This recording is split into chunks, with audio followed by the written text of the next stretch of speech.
This warbird was a lethal weapon. Its main purpose for being, the reason for its existence, was to attack the enemy in the air, on the ground, or at sea. And that it did with a vengeance. It ranked with the fastest fighters of World War II. It was tough, durable, and versatile. It was called the P-38 Lightning.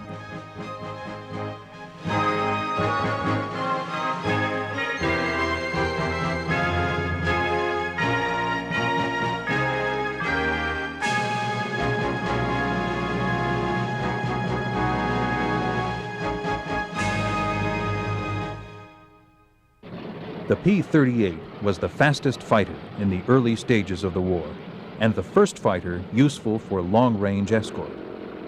It was called upon at different times to perform very different roles, and in each case passed with flying colors.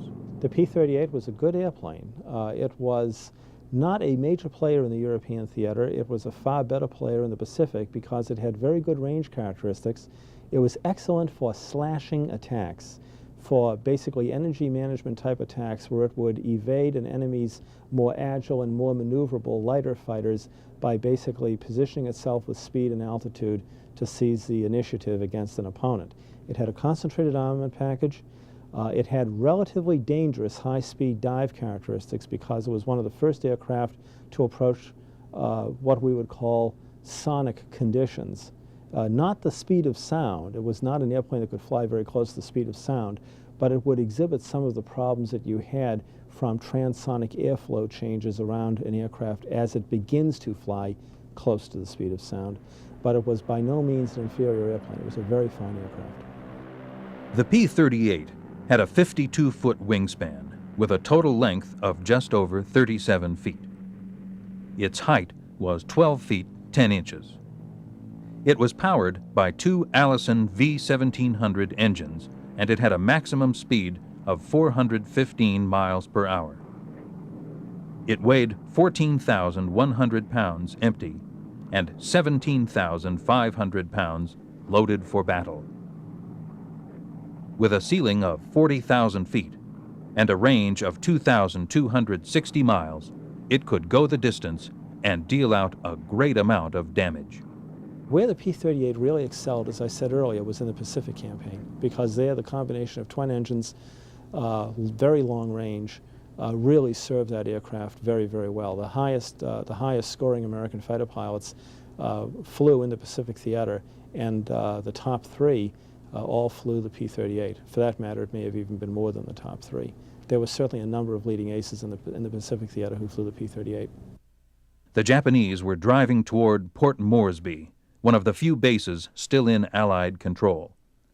This was just north of Australia. If this area fell, it threatened to push the Allies into the sea. General Douglas MacArthur quickly reset the stage for an Allied offensive. He relied on General George Kenney, new commander of Allied Air, who was reorganizing the 5th Air Force after the beating it had taken early in the war. MacArthur ordered the troops rushed into battle. One regiment took 36 hours to go by water. A battalion took 5 weeks by foot. But 60 planes could carry an entire Australian infantry battalion in one day. If the P-38 could protect them, MacArthur thought it just might work. Specially designed airborne equipment, such as pint-sized bulldozers and graders, helped lay out 6 airstrips. Around Balbadura, they scraped out runways less than 16 miles from the front. When construction was completed, the P-38 moved in to protect the entire operation. The Southwest Pacific Air Forces, still under the direction of veteran air leader George Kenney and fighter commander Emmett Whitehead, had decided upon a tough, fast, tactical weapon which would stem the tide of Japanese aggression: the P-38 Lightning. The P-38 was the one airplane fighter pilots in New Guinea wanted. Kenny and others begged Washington to spare them a few of these high-flying, speedy lightning rods. When they finally got them, the ground crews had a big job on their hands. Fuel tanks, superchargers, armaments, all required major adjustment or repair. Earlier in the war, General Kenny had warned the Pentagon that the Japanese were 2 days from their factory to the combat zone, and they might swarm all over him. On December 27th, the Japanese did just that. About 11:30 hours, they gave the P-38 pilots the alert.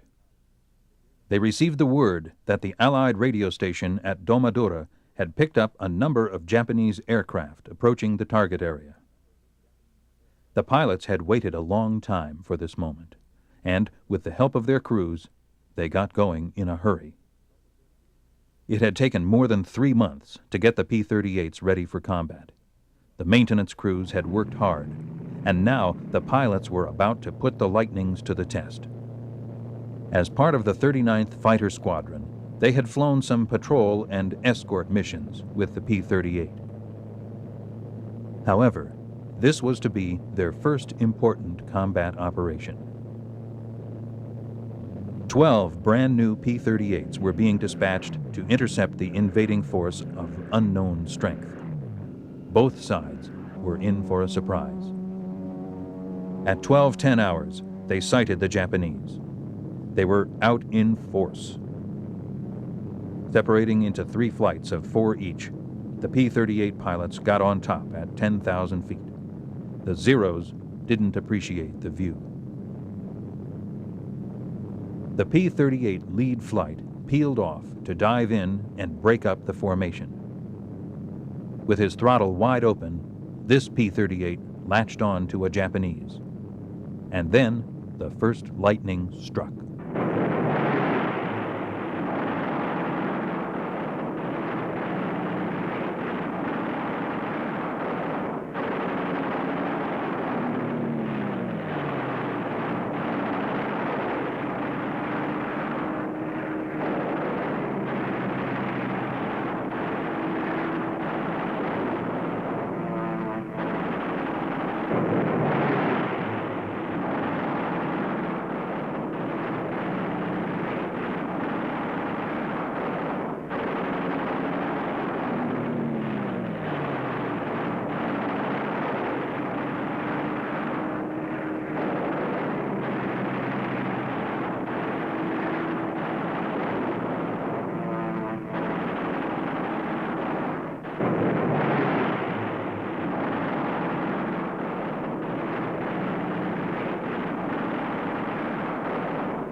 When the air battle was finally over, the 12 P-38 Lightnings had shot down 11 Japanese fighters and bombers.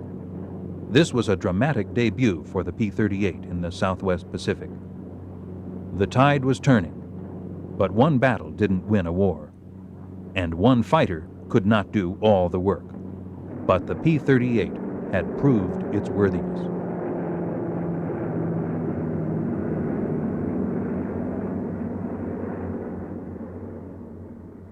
The P-38 proved invaluable elsewhere.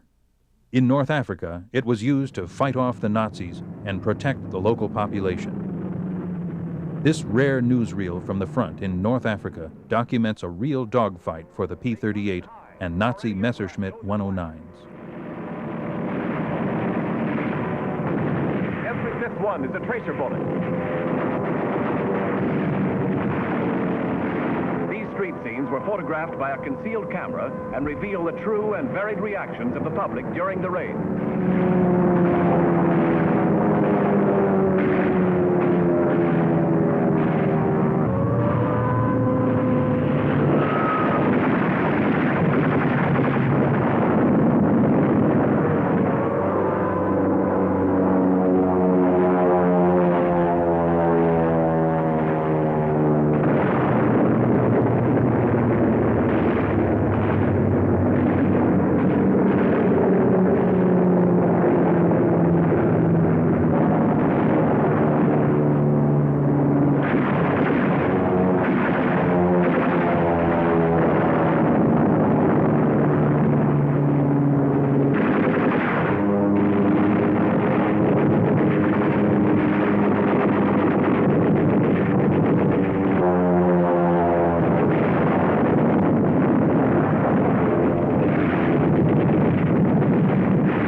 Spitfire takes to the air.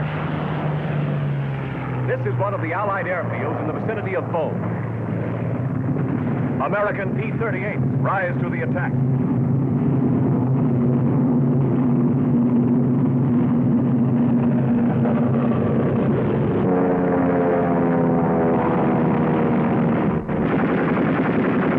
P-38s and Spitfires against Messerschmitts and Junkers.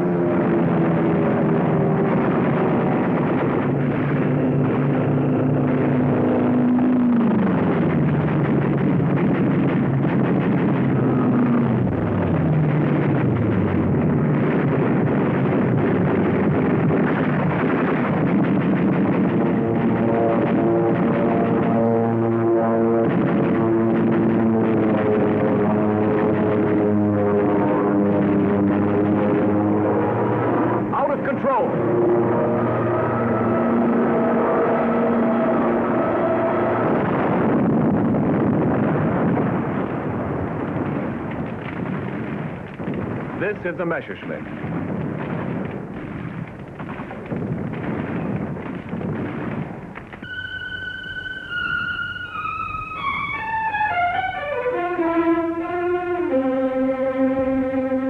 Most of the bombs fell in the city.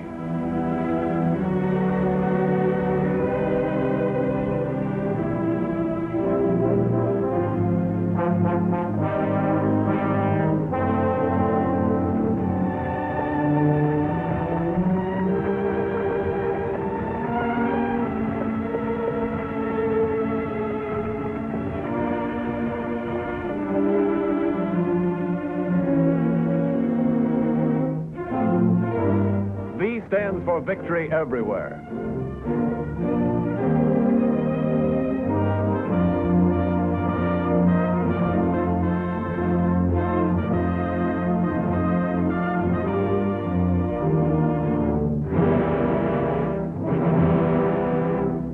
The surrounding countryside is littered with the wreckage of Nazi planes.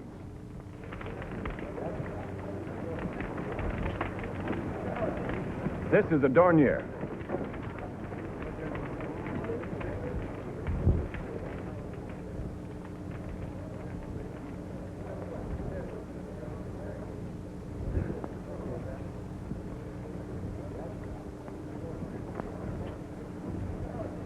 All that is left of a Messerschmitt.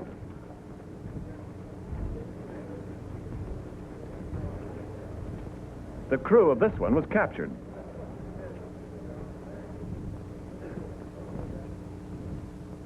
The final score, 14 Nazi planes shot down against a loss of 4 of our own. No important installations were hit, and our tank convoy suffered no casualties.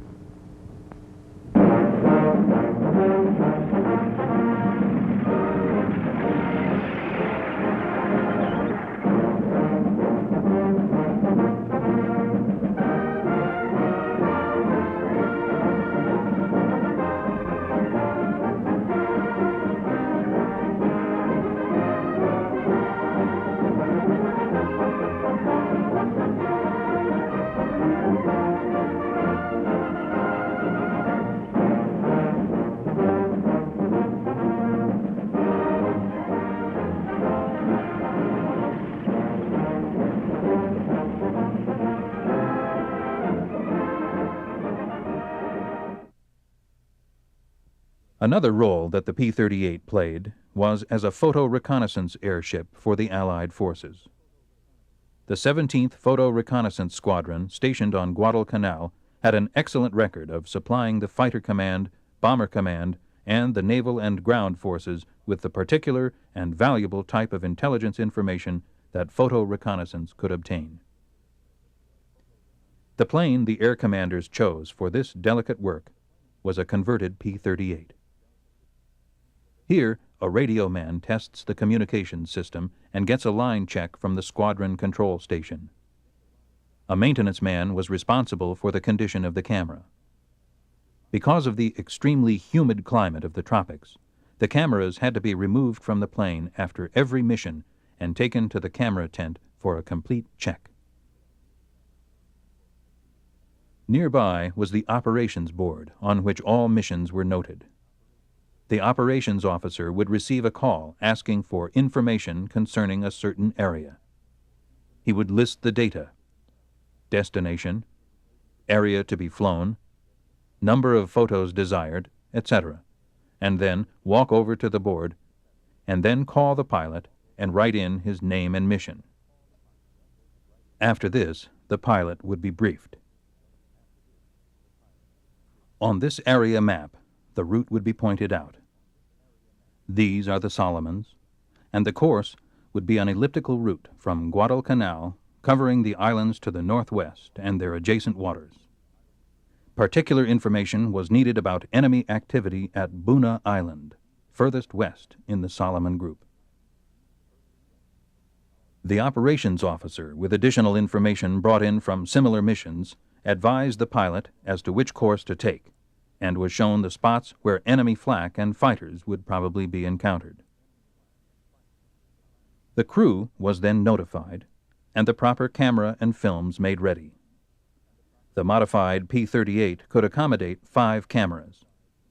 On this mission, 2 verticals and 2 obliques were used. For defensive purposes, most of the pilots carried a .45 caliber revolver.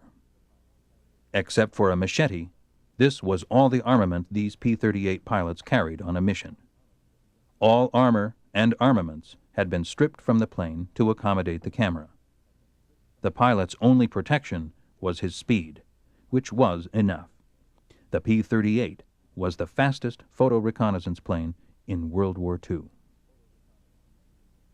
General Twining, commanding officer of the 13th Air Force, had stated that the 17th Photo Reconnaissance paid for itself by relieving heavy bombardment aircraft from reconnaissance missions on which several such heavy aircraft have been lost. In comparison, only 1 P-38 had gone down in 4 months of daily reconnaissance flights. The last item before takeoff is the cleaning of all glass through which the cameras shoot. It is interesting to note that only 1 belly tank was used on this recon. It was preferable not to limit the plane's speed by taking along 2 tanks, though most pilots felt the P-38 handled less well with 1 tank.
Almost as quickly as the chocks were shoved under the wheels, the film magazine was emptied.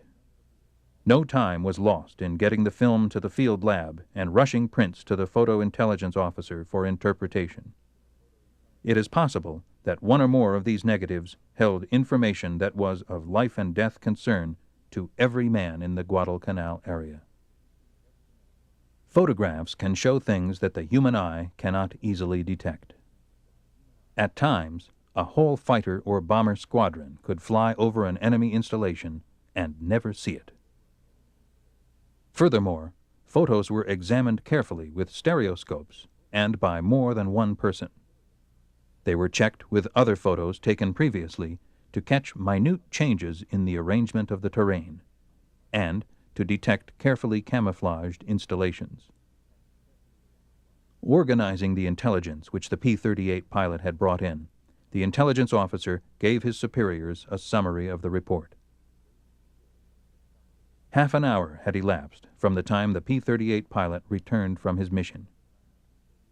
Already, a fighter squadron was rolling out to the runway, ready to act upon the information obtained by photo reconnaissance.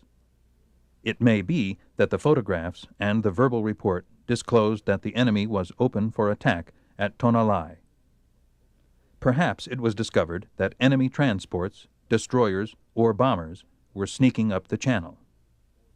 So out rolled the P-38s. Fighters this time, not recon, prepared to do a job that the alertness and efficiency of the photo reconnaissance squadron of special P-38s had helped set up.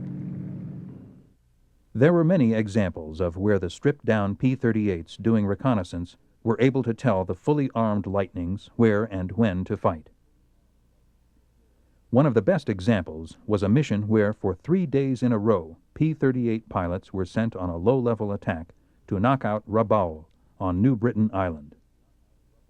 Here, pilots are shown waiting for the weather to clear at forward staging bases in New Guinea.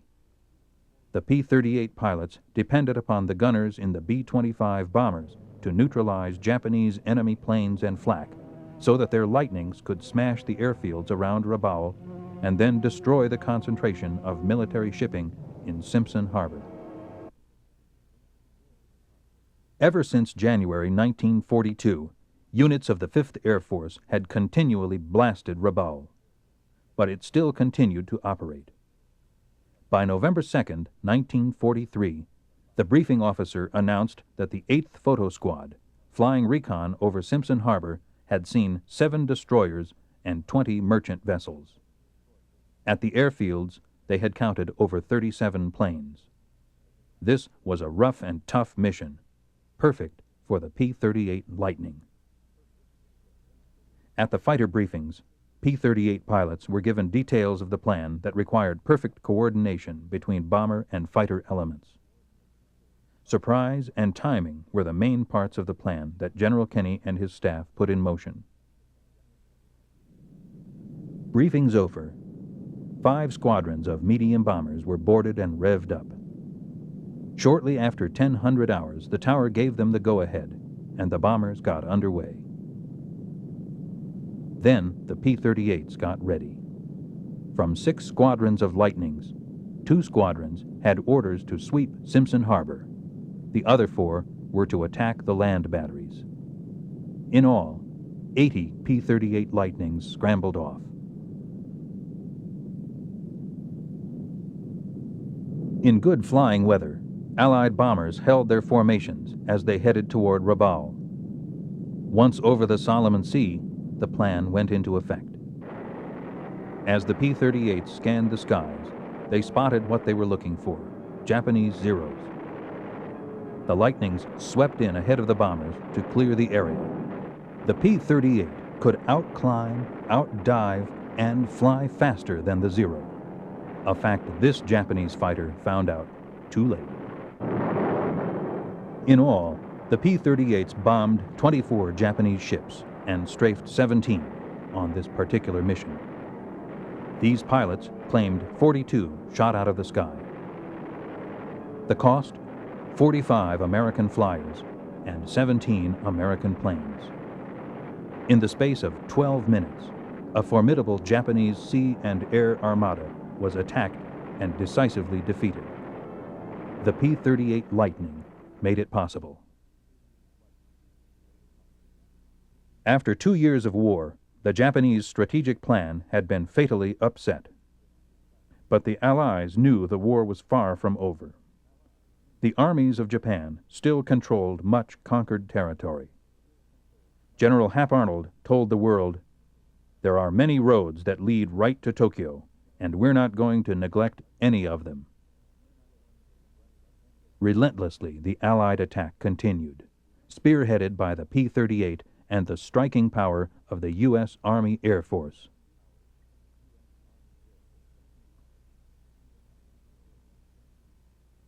As the war dragged on, the P-38 continued to play an important role, and not just in the Pacific. For example, in the famous second raid on the Plosti oil fields in March of 1944, the P-38 Lightning was called upon to lead the fighter attack.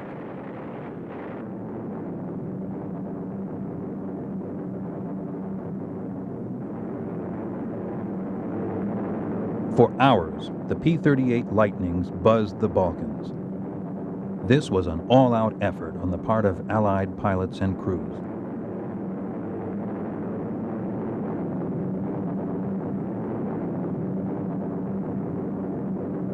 When they got within striking distance, the P-38 pilots climbed to bombing altitude and dumped their wing tanks so that they could maneuver better against the sleek Messerschmitts.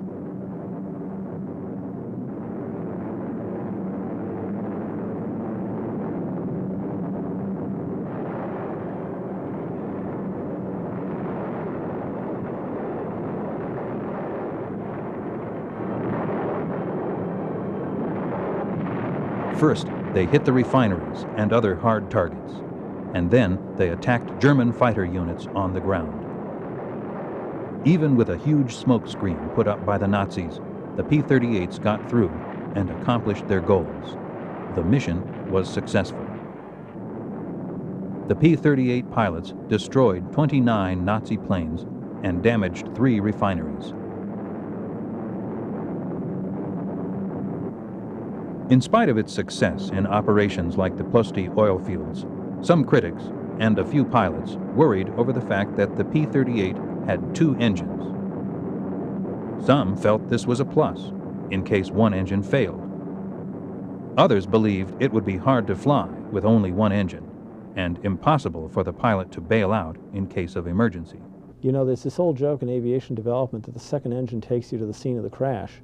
One of the problems you have with a twin-engine airplane is that unless you have a very clean airplane, when you lose an engine on a twin-engine airplane, very often you're almost in a controlled crash type situation. The P-38, under most combat circumstances, when you lost an engine, that was a very serious occurrence. The other problem with the P-38 is that there was an engine reliability problem with those boosted Allisons, and so sometimes P-38s were lost in combat simply because of engine failure. The Army Air Force felt that a 2-engine airplane did not mean that it was a difficult airplane to fly. They believed that the 2 engines were able to give it a wide range of performance and extra margins of safety. For those who insisted that it was impossible to bail out of the 38 because of the twin booms and rudders, and because of the horizontal stabilizers span, the Army and most pilots disagreed. They felt that it was no easier or harder to bail out of the P-38 than out of any single-seater fighter. Bailouts were made either by turning the plane on its back and dropping out, or by getting out the left window and sliding down the wing. Pilots were told not to stand on the wing to jump. As any pilot will acknowledge, the object wasn't to bail out of the plane, but to make the other guy bail out of his. The P-38 was a weapon that helped the pilots do just that. It carried plenty of firepower and, unlike the Zero, had self-sealing fuel tanks and armor plating to protect the pilot. In short, the Lightning was tough, rugged, and reliable. Its high-speed performance was well known, but its control at most speeds was equally spectacular from the point of view of performance. If one engine did fail, there was still a workable single engine under the pilot. There was no difference in flight technique with either engine failing. Right engine is dead. Trimming rudder tab. Closing right Prestone shutter and right oil cooler flap. How's about setting the controls for unfeathering? Feathering switch in normal position. Manual propeller switch in fixed position. Right governor control in low RPM. All set and smooth as silk. Nice going. Now circle for landing.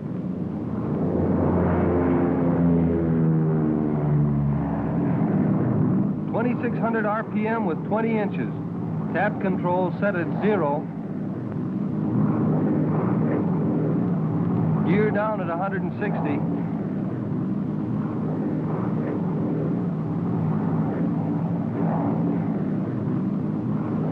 50% flaps.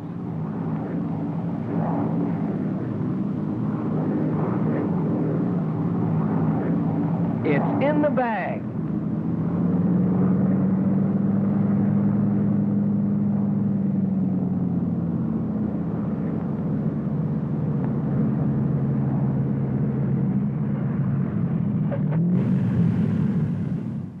The P-38 was a weapon that did not have to take a back seat to any plane in the war. It was an effective and versatile fighter that made a great contribution to the war effort, especially in the early part of the air campaign. Other fighters would make bigger headlines in World War II, and other fighters would surpass the P-38 Lightning in terms of reach, power, and armament. But this fighter was called upon to perform many tasks, and in each case met or exceeded expectation. Just ask the men who flew them. They will tell you that it was indeed one of the great warbirds of World War II.